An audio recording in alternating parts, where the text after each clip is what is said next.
योगी सरकार जनसंख्या नियंत्रण कानून लाने जा रही है। इसका ड्राफ्ट तैयार कर लिया गया है।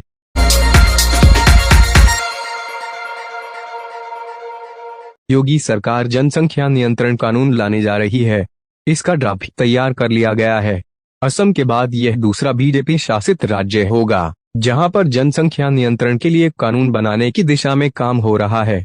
यूपी सरकार के विधि आयोग की ओर से तैयार किए गए ड्राफ्ट में प्रावधान किया गया है कि जिन लोगों के 2 से ज्यादा बच्चे होंगे उन्हें सरकारी योजनाओं का फायदा नहीं मिलेगा।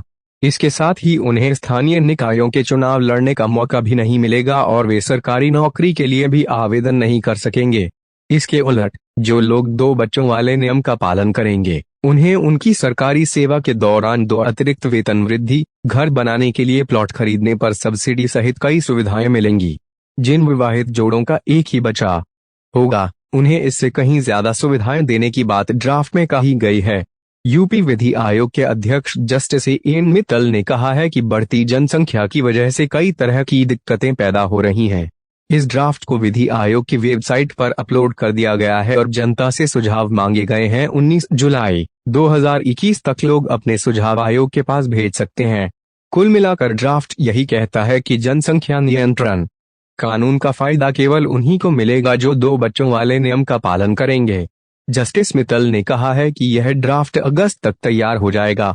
इससे पहले असम के मुख्यमंत्री हिमंता बिस्वा शर्मा ने भी इस बात का ऐलान किया था कि उनकी सरकार 2 बच्चों वाला कानून लेकर आएगी। शर्मा ने कहा था कि जनसंख्या नियंत्रण कानून का नियम चाय बागान के कर्मचारियों और SC/ST समुदाय के लोगों पर लागू नहीं होगा। VHP ने की हिमायत माना जा रहा है कि असम और यूपी की तर्ज पर चलते हुए बीजेपी की बाकी राज्य सरकारें भी जनसंख्या नियंत्रण कानून ला सकती हैं।